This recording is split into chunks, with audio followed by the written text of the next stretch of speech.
Just a little background, is a decorated World War II veteran. Is part of the 442 regiment. He's part of I Company, Yes. Correct? He's a recipient of a Purple Heart and Bronze Star. As a 20-year-old, he was involved in many of the battles in Italy.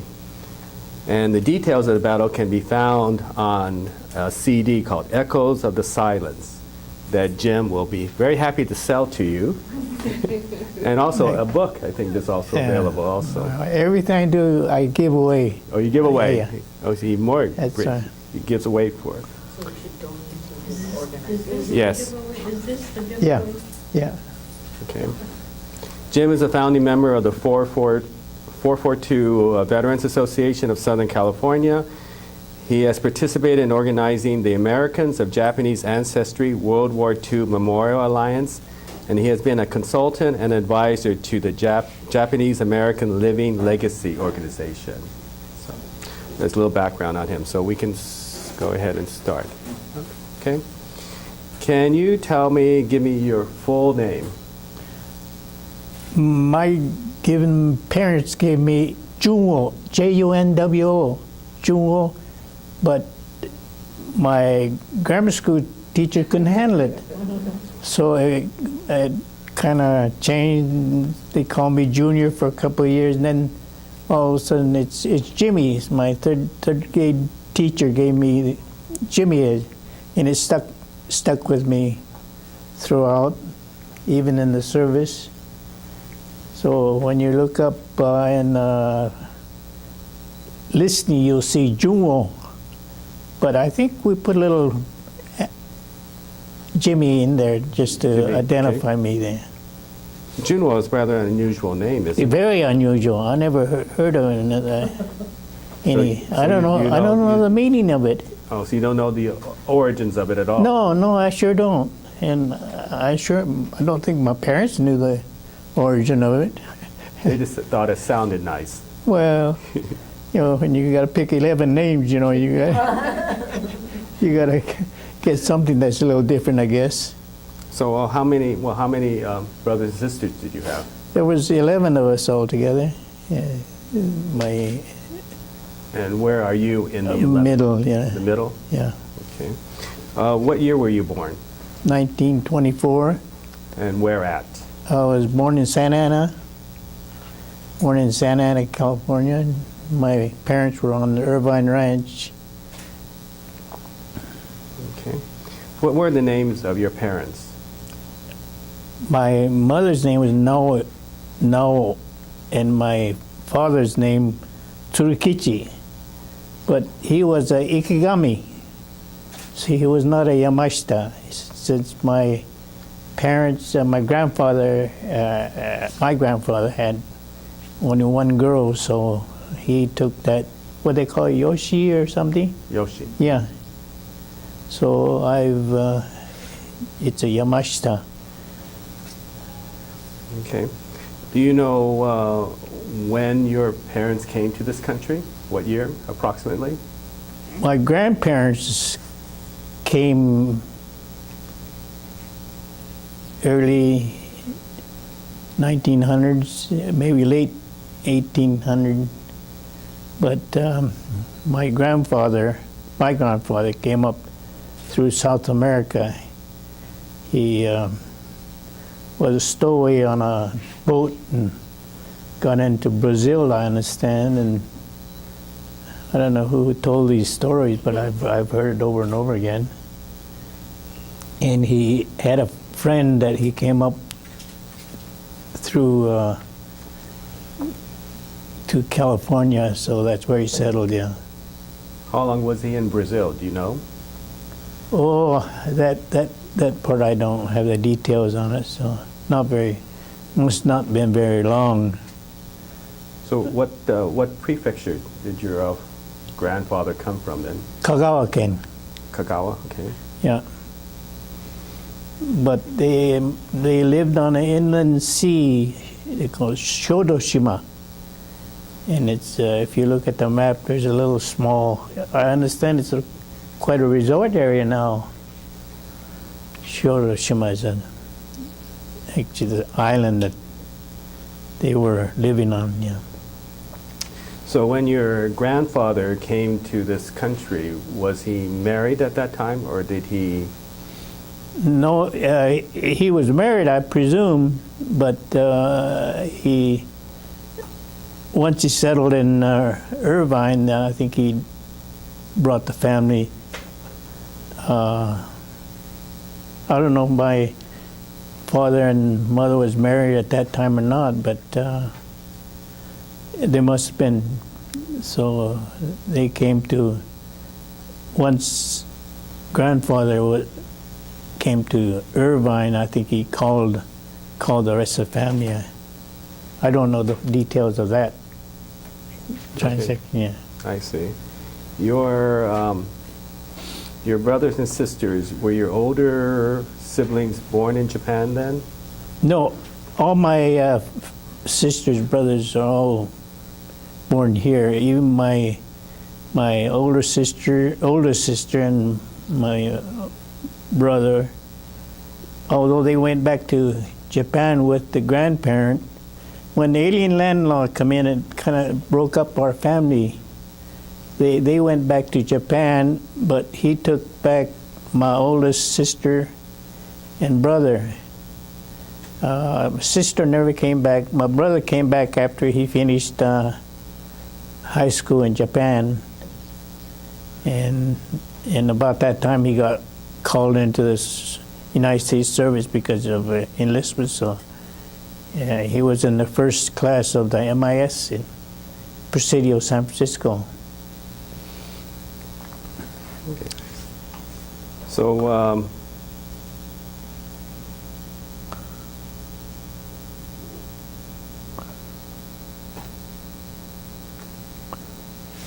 what is the earliest memories do you have of growing up? Earliest memory? Yeah.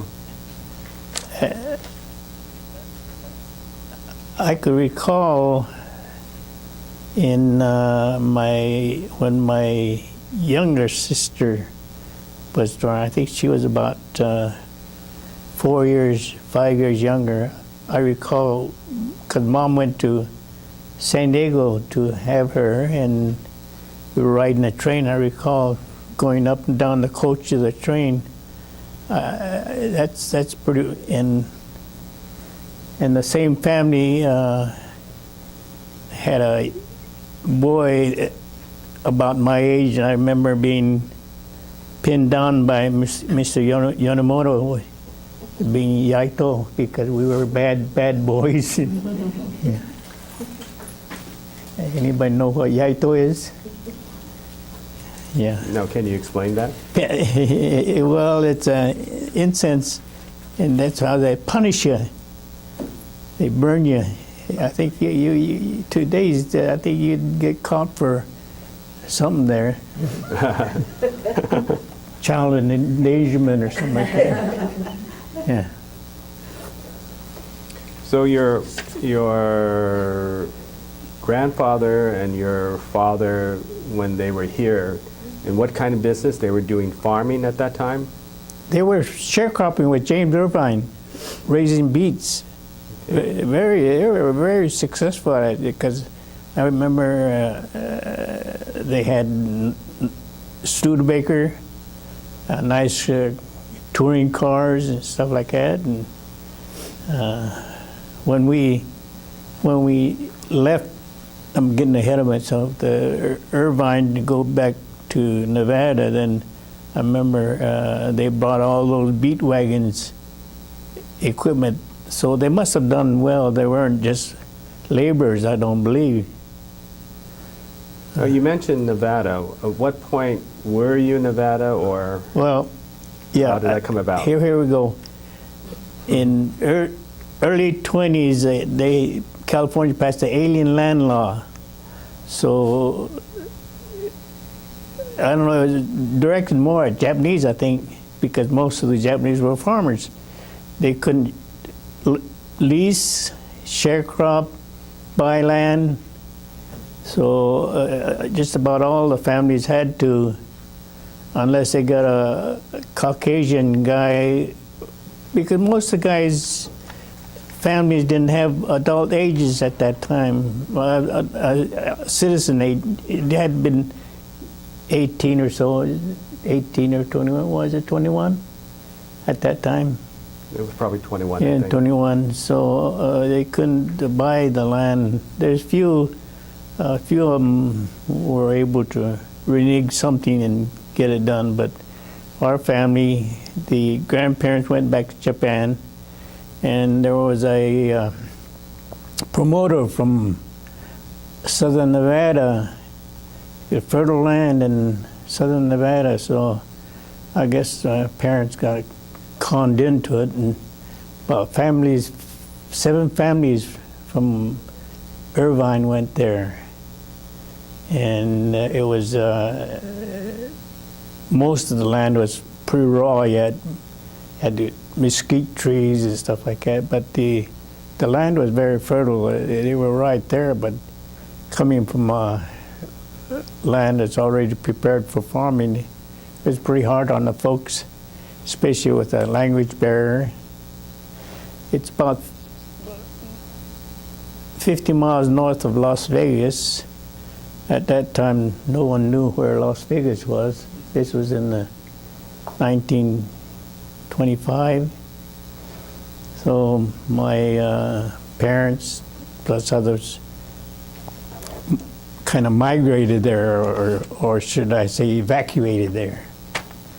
And we set up farming there, and later on, I guess they must have been fairly soon. They were raising cantaloupes during the summertime, tomatoes. Wintertime, we used to raise vegetables, row crop, carrots and onions and radishes. And a lot of our stuff used to be shipped to Salt Lake City. With it was very popular for big refrigerated boxcars to go take. May take a week to take them up there, but at that time they didn't have any wholesalers in Las Vegas or something like that, and so we used to also retail to the retail stores, sell it to Las Vegas. Safeway stores, Sewell's, and spot market. Some Boulder Club, I remember having to deliver stuff there. And so at that time that you went to Nevada, you were about 3 or 4?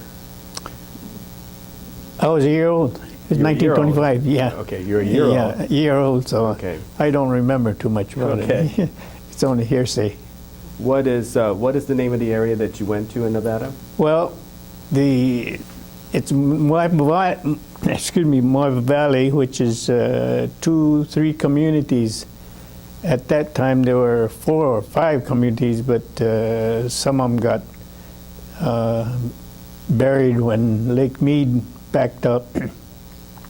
So there was St. Thomas was the furthest city south, then Kaylin, Overton, Kapalapa, and Logandale.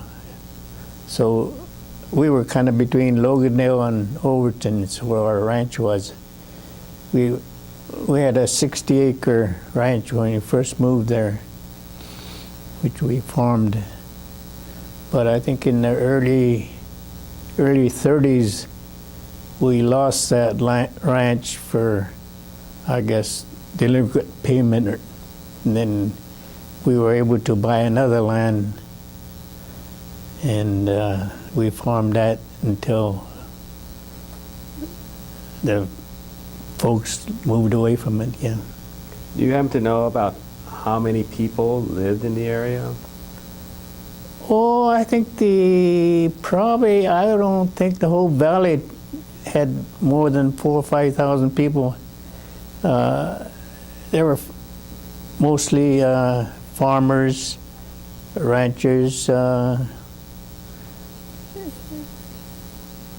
the Mormons. He was a very, very strong Mormon. I doubt very much there was another,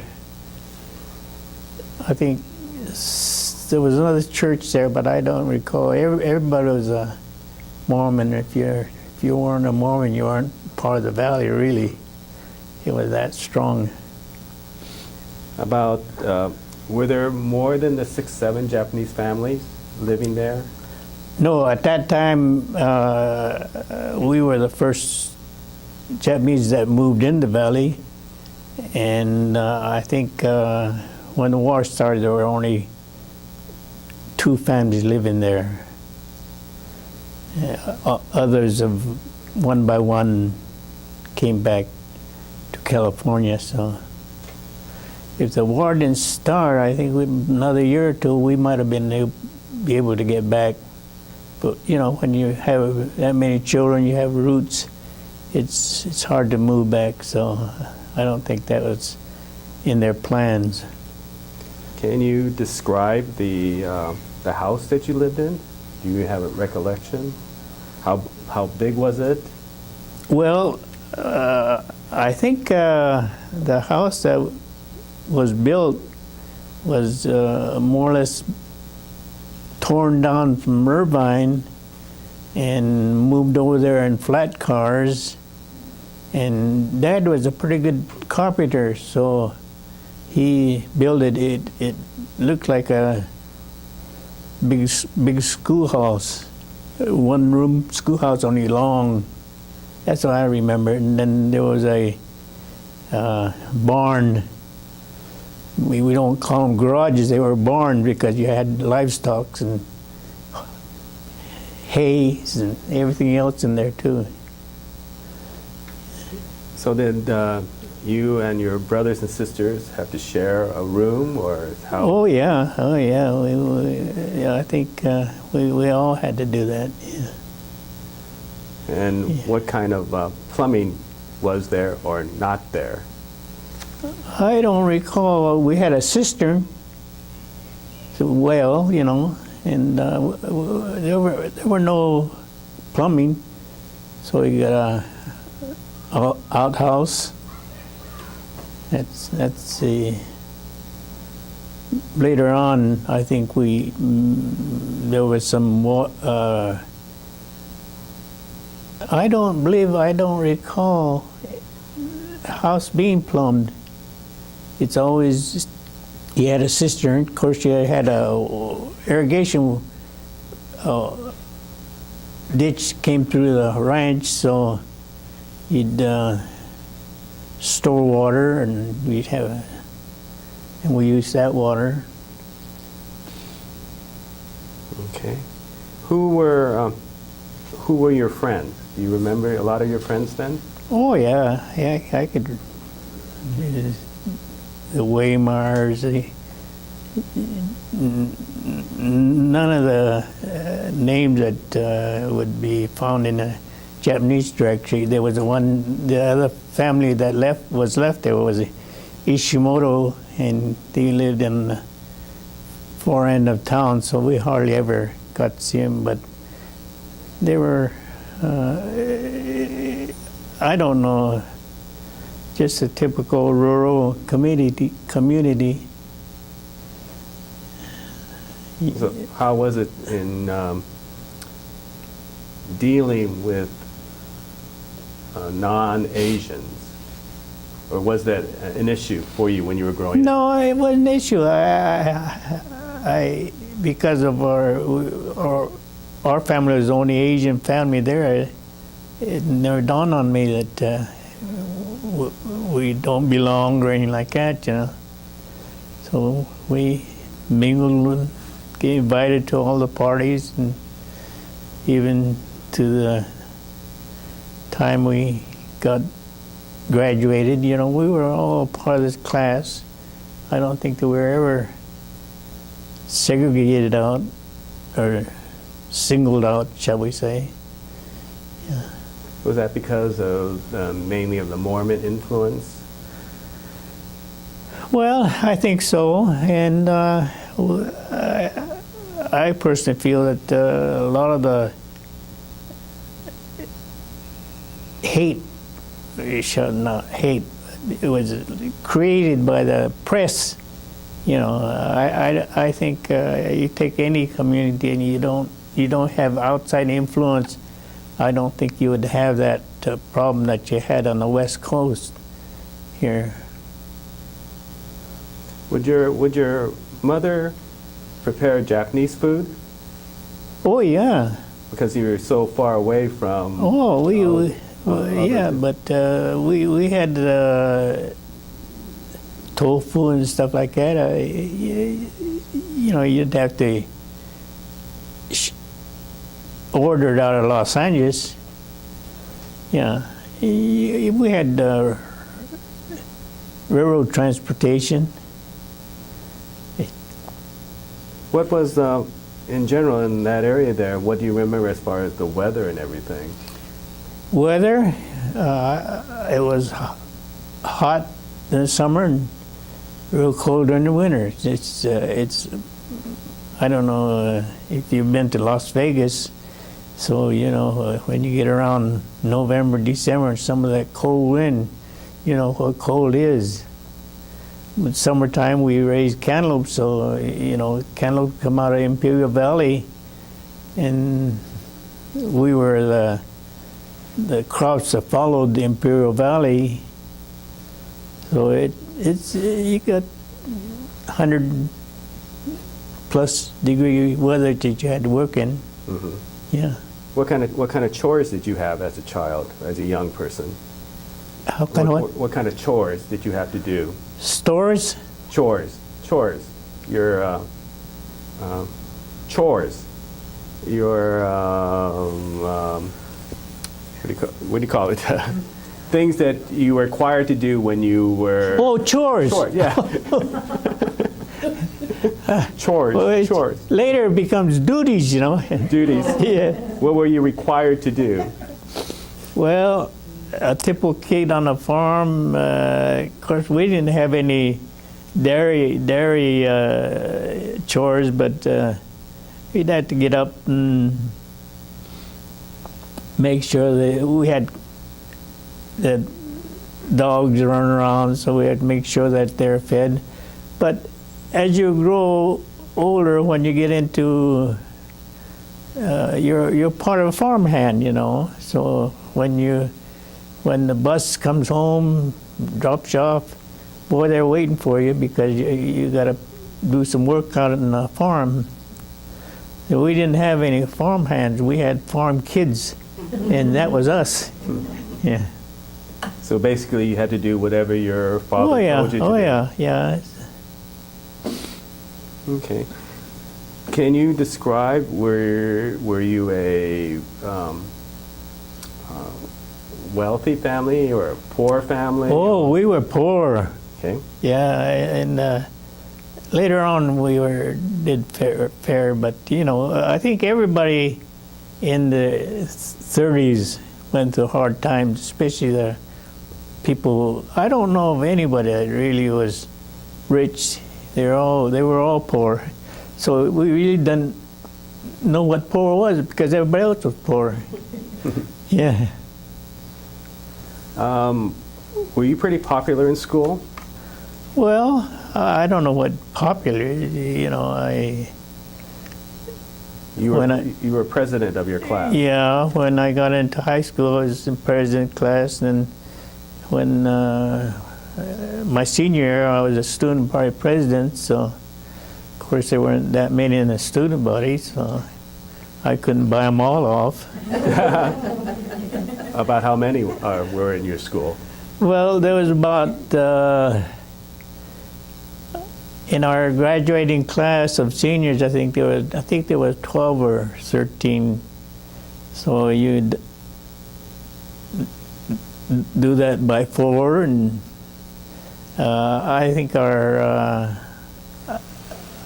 there's maybe a couple hundred around. I know when you go to athlete, everybody played football because they had to have at least 20 guys out to scrimmage, you know.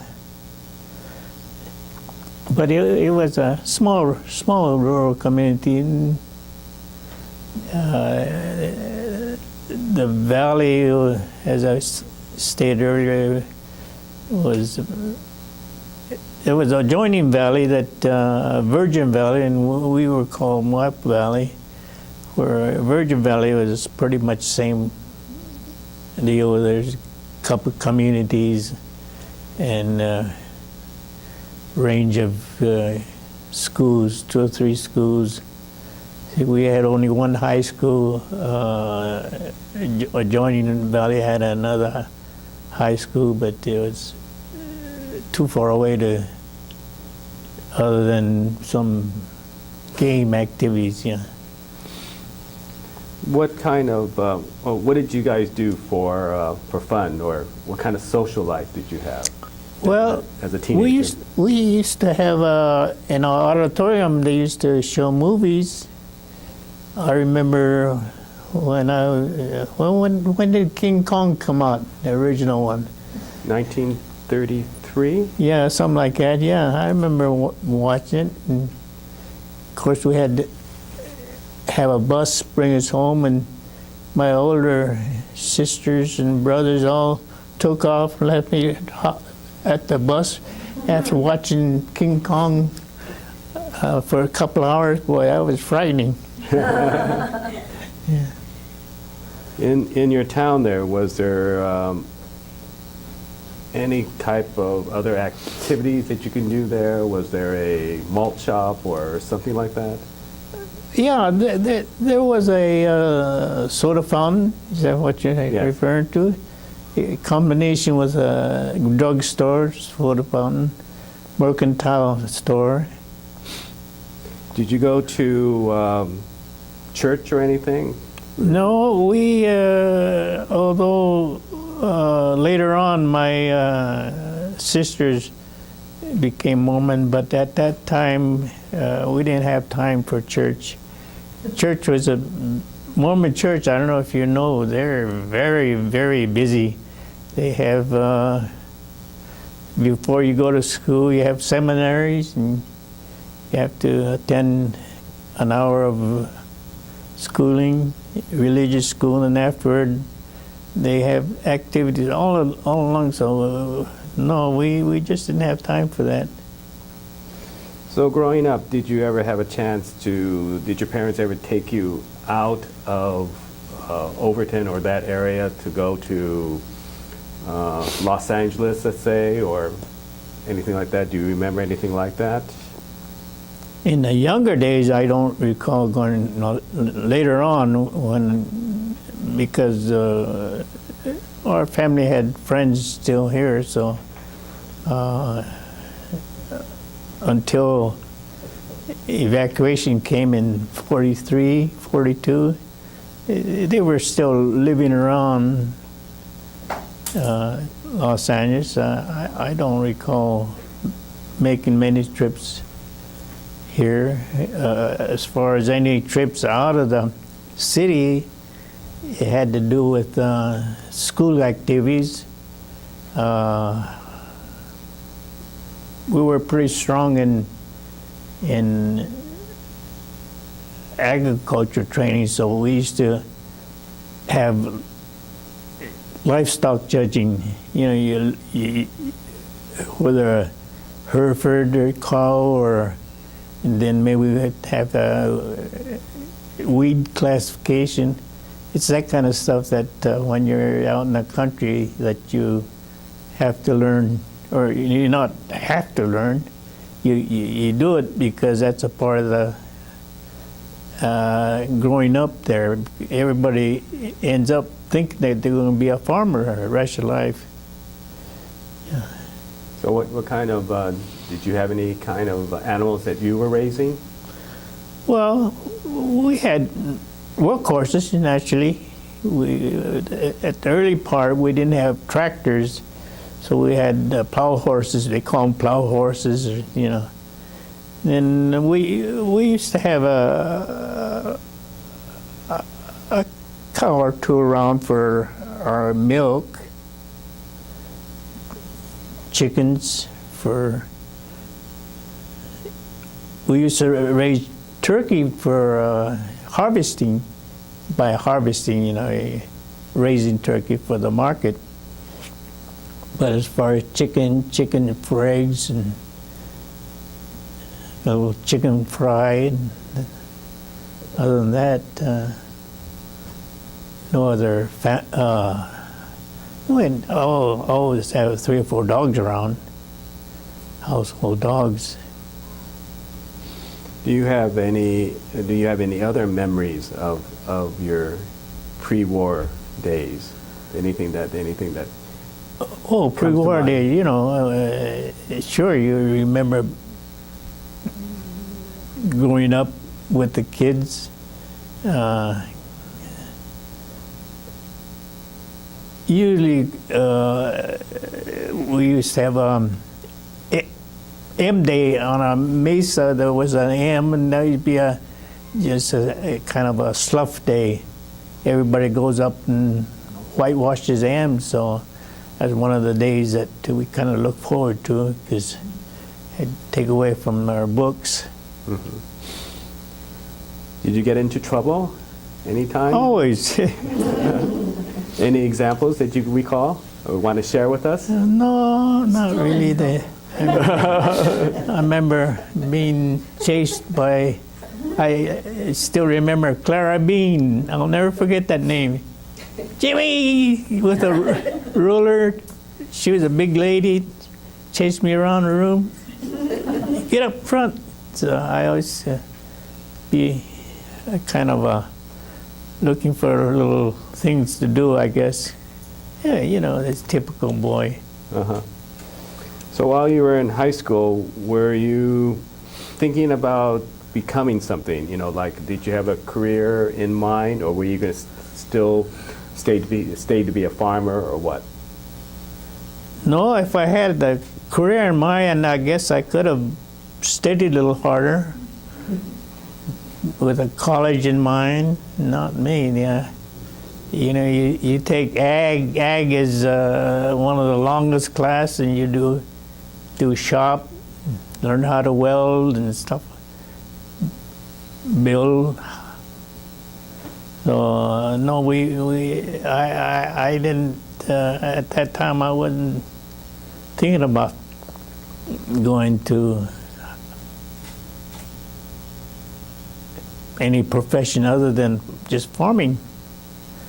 At least I wasn't swayed anyway to think that I gotta get out of here. Okay, so you were very, very comfortable to where you were and what you were doing. Yeah, you become very in that niche where you grew up on a farm and everybody else, neighbors, a lot of dairy people, and they used to furnish milk for Las Vegas. So I used to help them out now and then. Somebody gets sick, says, "Jim, you want to come and milk the cows?" Or that was before they had milking machines too. So you had to sit and milk cows. That's experience. Can you talk about the time when Japan bombed Pearl Harbor? What were you doing at that time? How did you hear about it? And what was your reaction to that? Well, it seemed like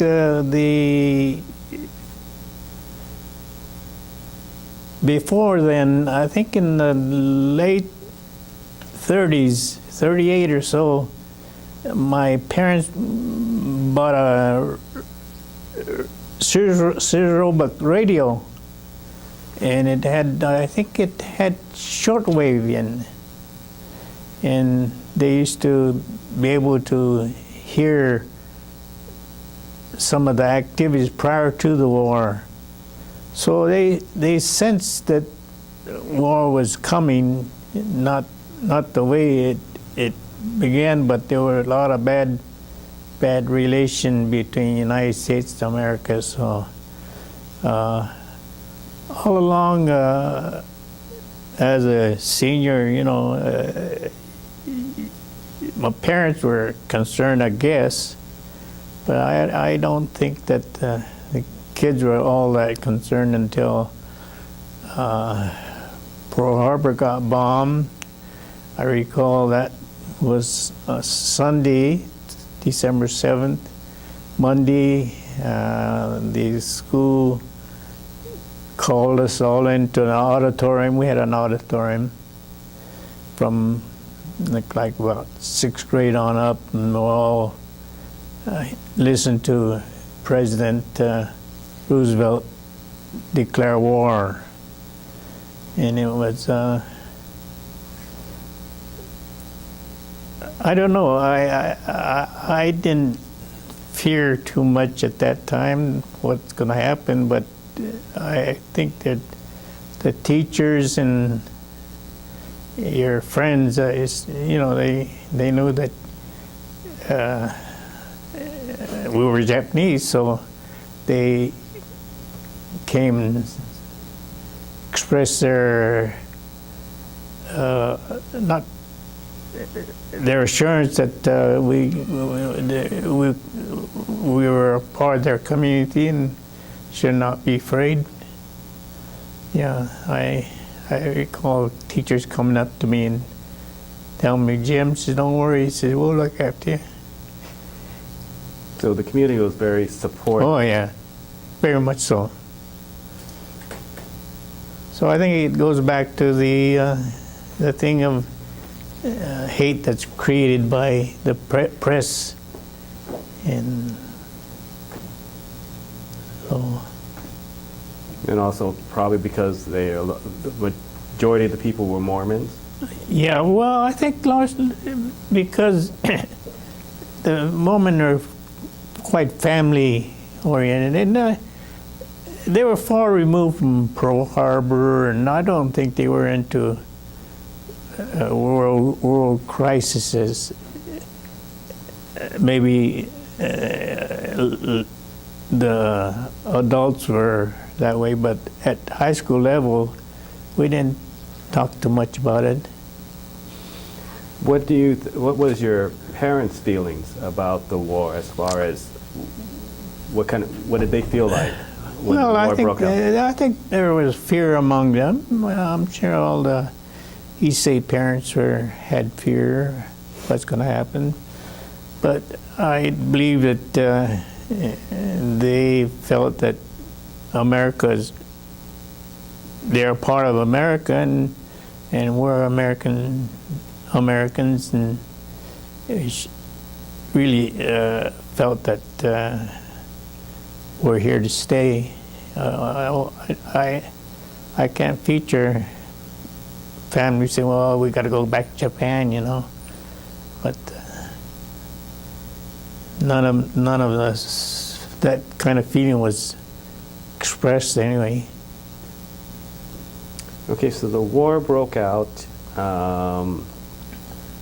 What happened with you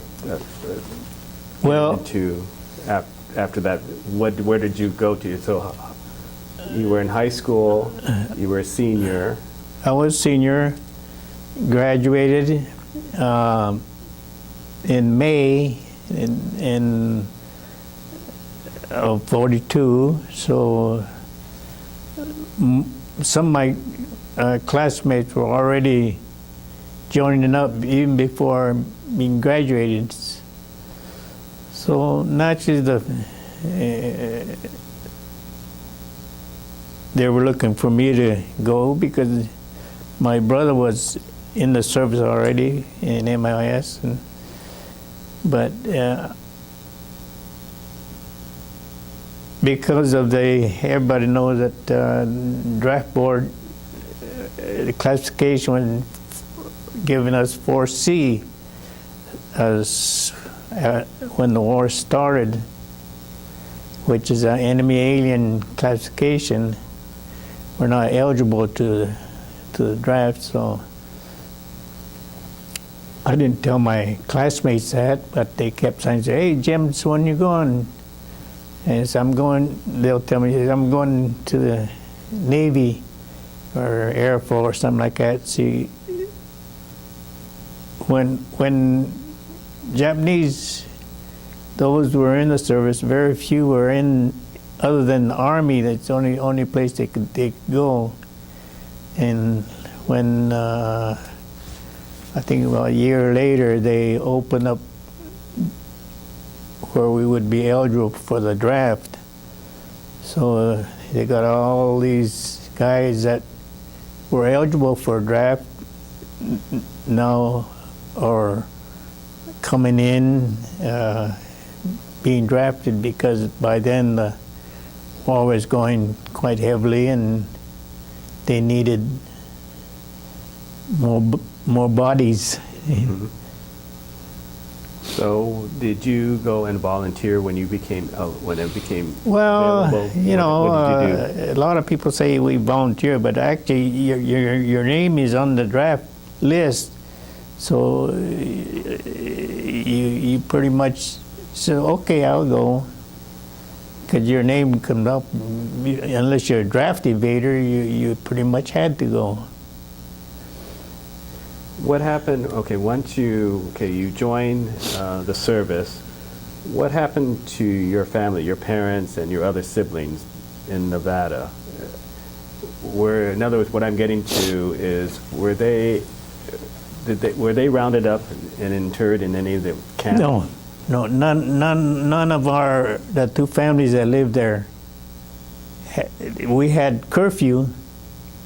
We were restricted to stay within the valley, or maybe we could have gone to Vegas. I didn't try, but we were pretty much restricted to the area there, but we didn't have any other restriction. So is that where then your family, is that the situation that they remained throughout the war then, that they stayed in? Pretty much, yeah. Okay.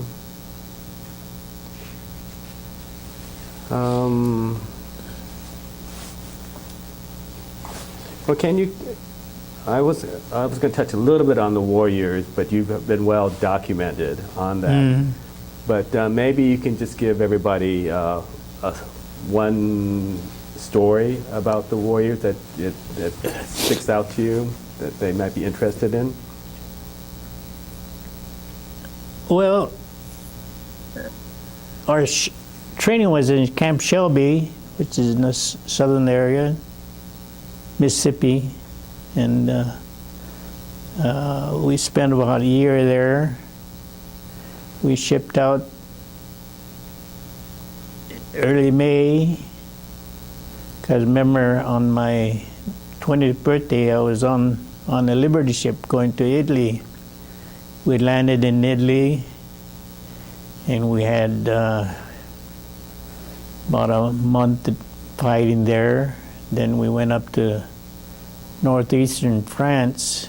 By then the Germans were retreating, but they were in what they call Breers is a city, but it's Vosges Mountain, and that was our last stronghold before beyond that was Germany, and they were holding that so there'll be no Americans coming into Germany. So they were well fortified where we had to go. Meantime, we got involved in rescuing Texas, what they refer to as lost battalion. They weren't lost. They were German, kind of let them, shall I say, they got sucked in, and then they encircled them. So they were kind of surrounded by Germans all the way, and our task was to try to reach them, which we did. 5 days there. I don't know what else I can say other than it wasn't a very pleasant task because you lost guys that you trained with, and so I don't know. I can't go into details there. Okay. How did you hear about that the war was over? Well, in Germany, in Italy, the war was over about May 8th, I think it was. So, but you're talking about the war in Japan, or? Well, we can start with the war in Europe first, because that ended first. Oh, well, I think that the atomic bomb. Well, no, the war in Europe first. Oh, You were, because you were still in Europe. yeah. And so the war ended in June or something like that. May. Yeah, war ended in May 8th in Europe, and by then the Germans were surrendering, so we were in the task of confiscating all machine guns and whatever war equipment that they had. So there's a big airfield out of Pizza, Getty Airfield, that we spent, oh gosh, it's 10 days there. They'll bring German troops in, and we did confiscated ammunition, whatever they used in warfare.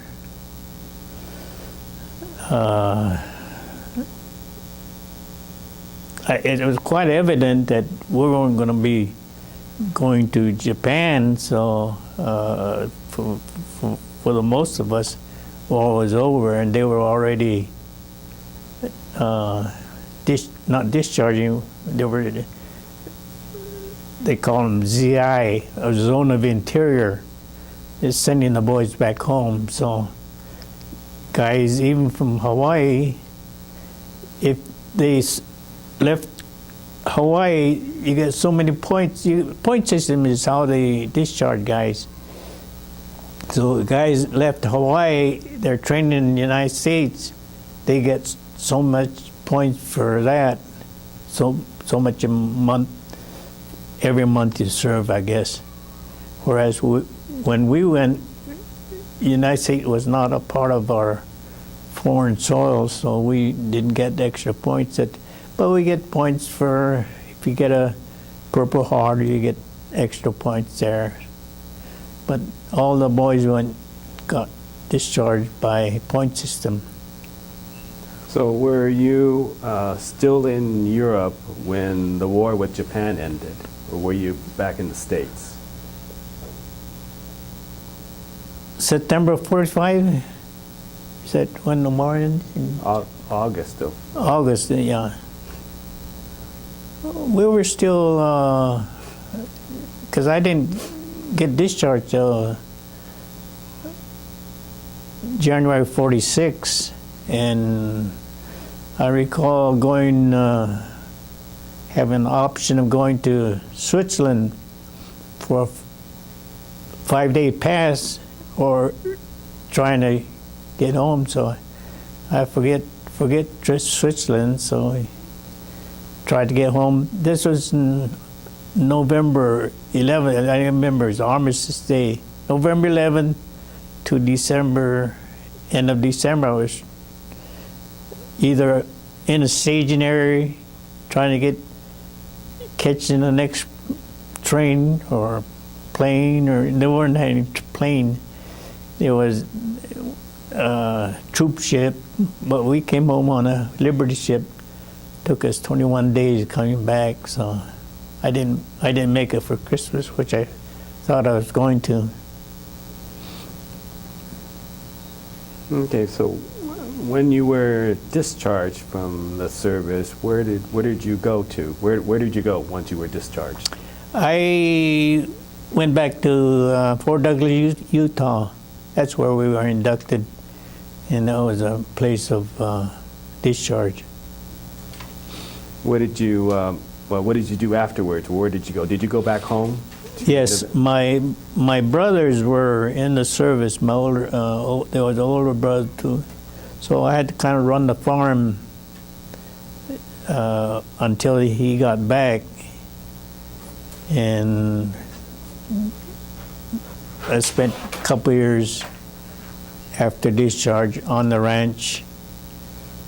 Then I took a stab at trying to go to school. I went to Pasadena City College for a year, and I wouldn't be too long before I found out that I wasn't cut out for that. So I went to a trade school, and that was in '49, and I took up radio. About then, television was coming on, so I got into television servicing, and eventually that ended up going into television sales, and I ended up 40 years in television and appliance business in the La Habra, Whittier area. Did you own a store then? Yes, yeah, I had a store, I had employees. Well, why don't you tell us something about how you met Marion? Well, their family was living in Irvine too, so I think So you knew her before? family friend, yeah. Okay. Maybe she could tell you better. No. Too many stories. Too many stories. So you got reacquainted with her after the war, right? I don't know. Did we know each other before the war? We were babies. They're family friends. Family friends. Yeah, yeah. Okay, you got reacquainted, and Yeah. so then you did what? Huh? You asked her to marry you, right? After a while. Yeah, we got married in '51. Yeah, so it was a few years out of the service. What was, just right after the war, and you're back in Southern California. You went to Pasadena City College. 1 year. 1 year. What was it like for you living back here? Well, actually, you never was living back here only because you were 1 year old when you moved away, so you had no recollection. So what was it like for you to live in Southern California, which was different from Nevada? Well, when you're single,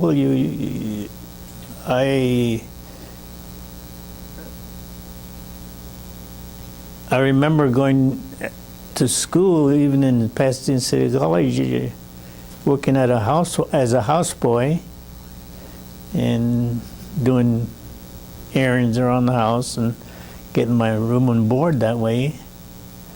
Well, I had to do it all over. I might have, if I had prepared myself for this, I could have gone to some university or something like that. But as it is, I'm not complaining. I went to trade school. Well, how did you feel, or how was it to live in Southern California compared to Nevada, where you were very well treated, you said, when you were growing up there, but now the war is over with, and there's maybe a certain amount of animosity with some of the people. What was your treatment like, or was it? I don't know. I think a lot of time it's how you judge other people.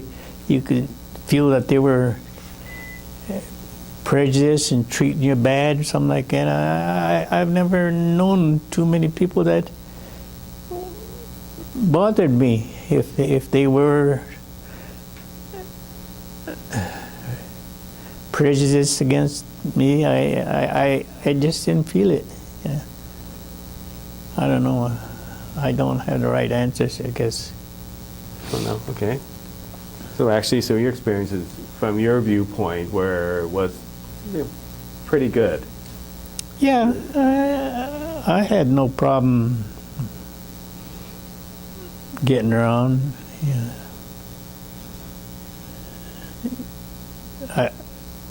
I did just didn't encounter these people that you read about, you know. Yeah. So you married Marion, and then, so how many children did you have? We have 3. Oldest one is a boy. And then youngest one, the 2 younger ones are, no. Well, this one was not a boy. I'm sorry. I'm thinking of Nancy's kids. I'm sorry. Oldest 2 were girls. And Yeah, oldest 2 are girls. My youngest one's a boy. Yeah. Okay. I'm thinking of my oldest daughter's kids. You know. Yeah. How many grandchildren do you have? None. how many? Oh, grandchildren. I'm sorry. Great grandchildren. Yeah, I was looking for Oh, grandchildren. grandchildren. I have what do you call 5? We have 2 step-grandchildren besides. Tuesday. Okay. Oh, let's see.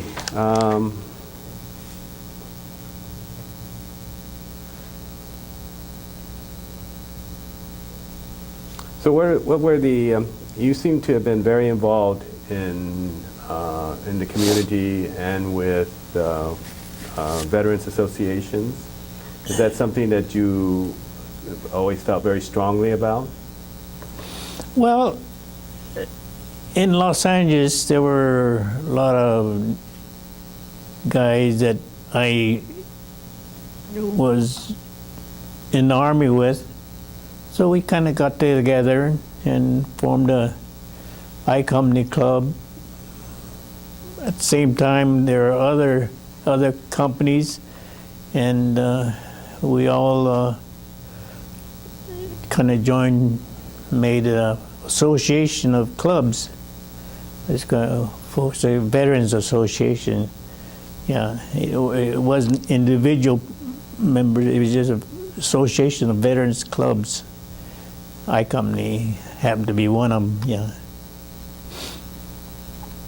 Okay.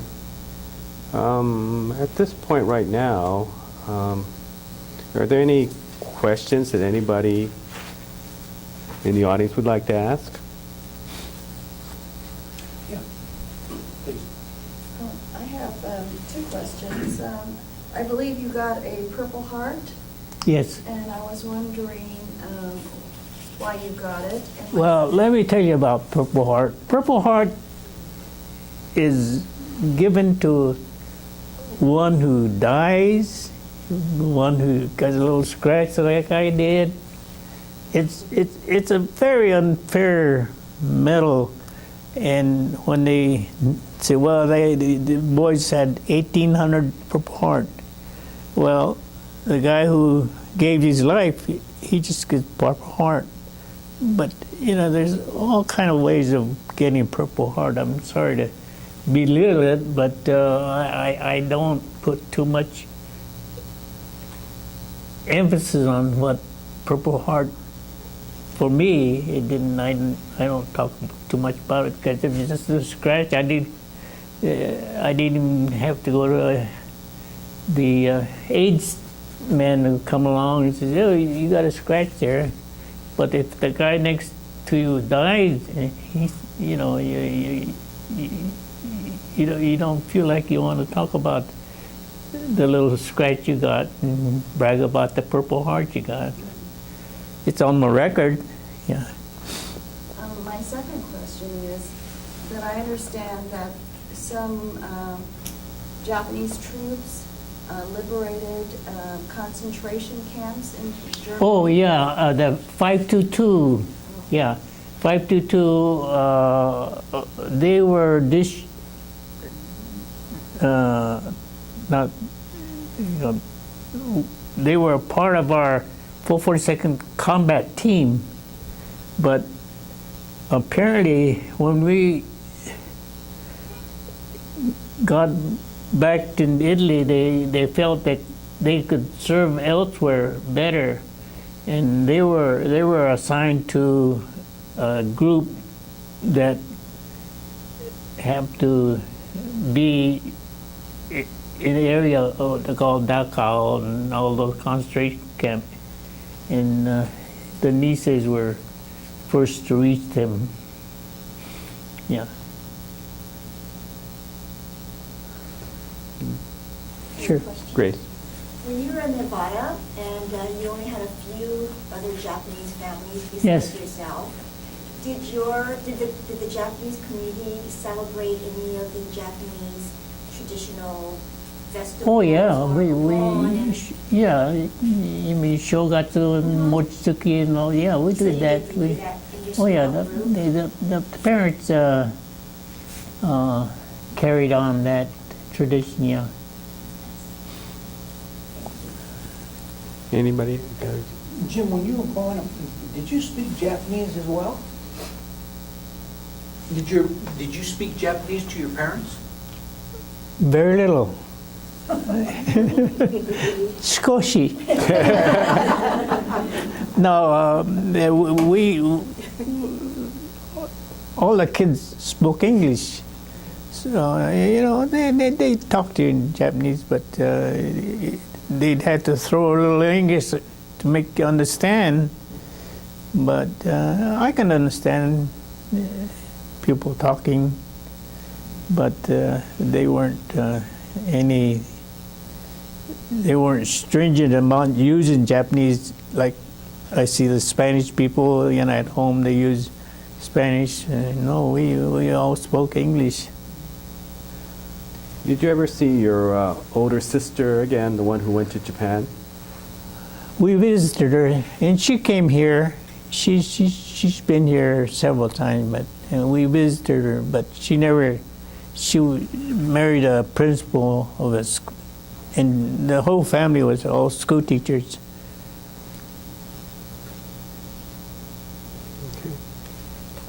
Bacon? Yeah, Tell us about your Bronze Star. Bronze Star. Well, Bronze Star in this case, if you were issued a combat infantry badge, it was an afterthought that they felt that anybody that had combat infantry badge would be given a Bronze Star. So you saw before when they had this gold medal presentation, there were a lot of Bronze Stars given out at the same time. It was that because people had combat infantry badge. When you went to Shelby, how long did you stay there? About a year. About a year. Okay, so isn't that unusual? I mean, the combat infantry basic training is only like 15 weeks Yeah. or so, see? You get your basic training, and then after 15 weeks, you might get a 1-month furlough, and then you're shipped overseas. Well, in 1943, they weren't. See, right, the ones you talk about were the replacements, and they were inducted and they took basic training, and they were ready to be fought. But I don't know. We went the whole routine. We went through. We spent a couple months guarding German prisoners. Maybe they didn't have a place for us yet. Yeah. So that's what I'm trying to bring out. Yeah. Soon after the war started, the Japanese American soldiers who were already in the army, they didn't know what to do with them because all the Japanese Americans were looked upon as the enemy. Okay, and so when they started to draft these Niseis, like in 1944, the white people, they would get like 15 weeks of basic training and they're shipped overseas. But the Japanese Americans were left in the States because the U.S. didn't know what to do with them. Isn't that right, Jim? You said you stayed here a year before you were sent overseas. Yes, no. I think they wanted a combat team, and there is, it isn't. You have to go through maneuvers and a lot of things that you do as a team. That you can't just put you in a 16 weeks, 15 weeks infantry training and you're ready to go to join some other outfit that's already formed. We were a brand new outfit right from the CO down. So I think they might have had something in mind. I don't know. Okay, another question. Sure. In the battle for the Lost Battalion, Yeah. you were part of that. Yes. Okay.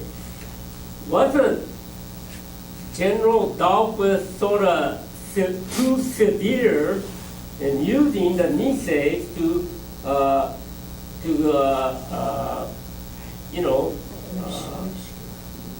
rescue the Lost Battalion for the casualties involved? Well, if you were General Dahlquist, what would you do? You have one outfit that's already has a reputation of being able to do this, where he's already tried 2 or 3 battalions already tried to get to them, and they failed, lost a lot of men. Here is a outfit that had a reputation of getting it done. So, would you put your second team quarterback out, or you want your best man out? Well, okay, but the point is, the best team suffered a lot of casualties. Well, Okay, I'm going by what I read in these books. I have 3 books here right now about the 442nd and the rescue of the Lost Battalion. A white officer refused to shake hands with this general who ordered the 442nd to battle because, the general was too severe. And so this white officer refused to shake hands with this General Dahlquist, after everything has been done and over with. There's another white officer, a general, who became a general, for the 442nd group. He also, got very angry about how the Niseis were treated, that they were sacrificed to rescue 200 white people. 800 casualties among the Japanese Americans to save 200 white people.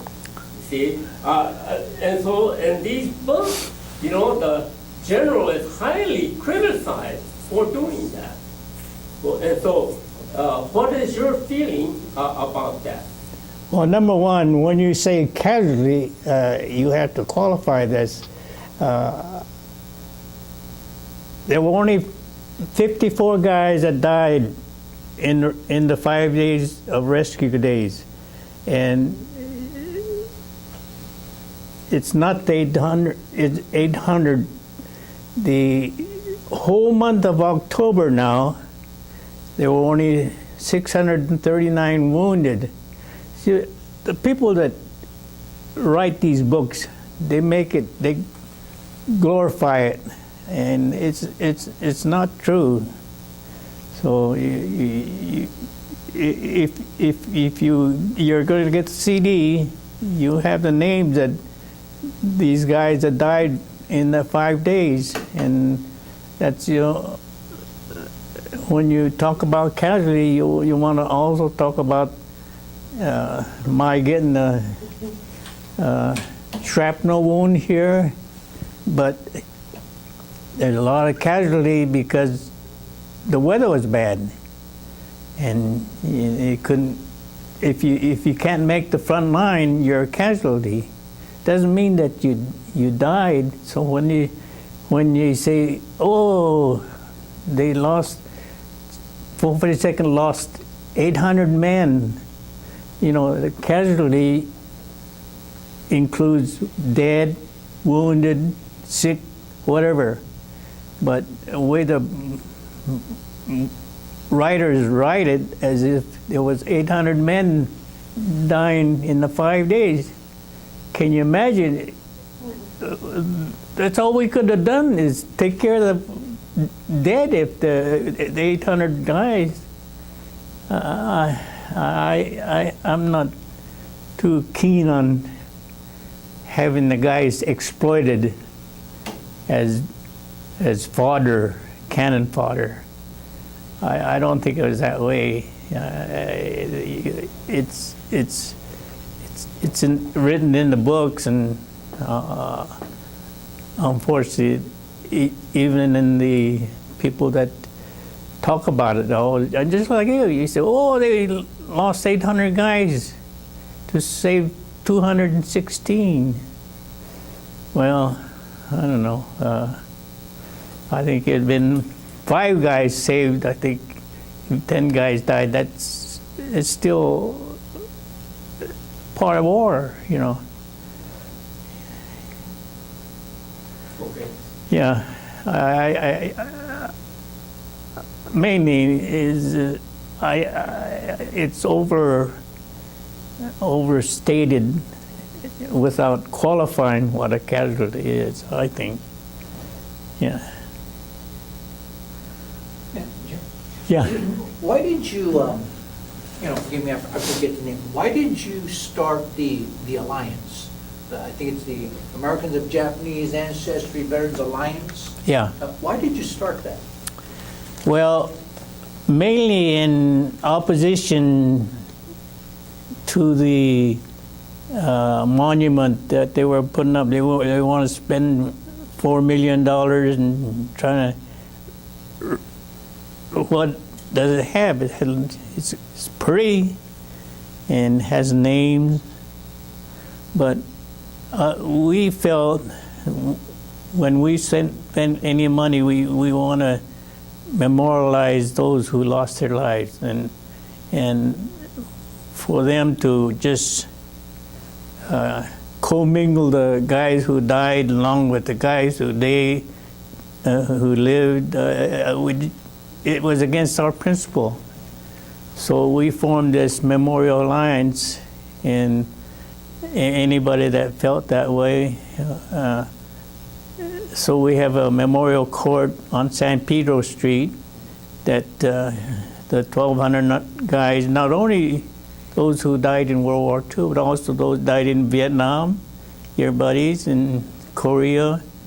And so that's the Alliance.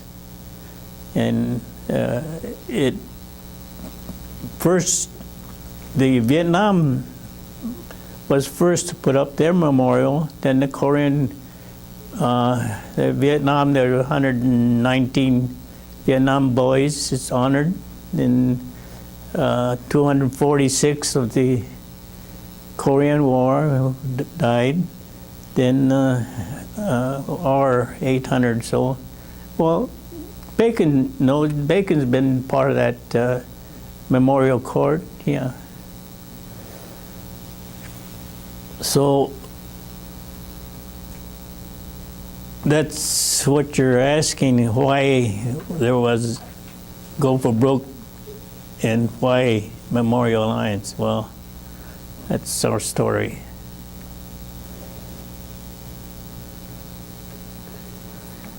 Here, Nancy. Why did your grandparents decide to leave Japan to go to Brazil? Go back. Yeah, why did they decide to leave Japan to go to Brazil, was it? Go back to. When they first left When Japan? when your Oh, grandfather- initially. Grandparents. Initially, why did your grandfather leave Japan? I guess like any other immigrant that come to the United States,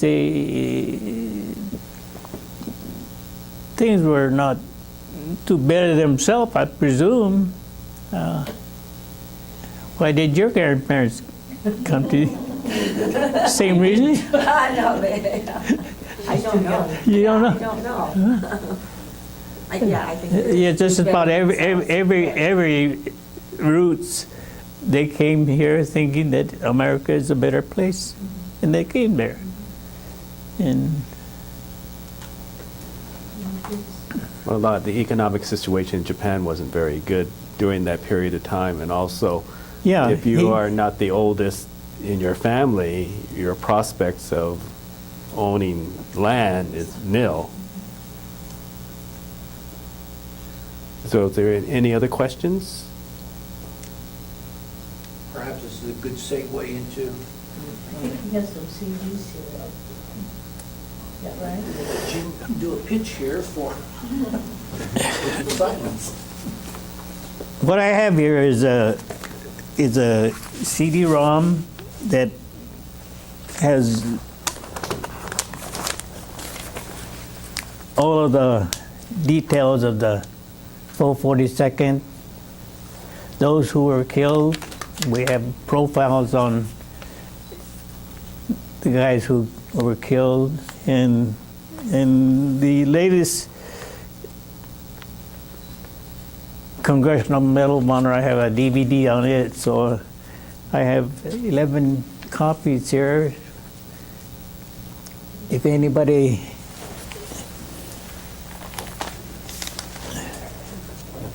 can pass it out, and if there's not enough, I can get additional copies for you. So. Okay, well, thank you very much, Jim. Well, Thank you.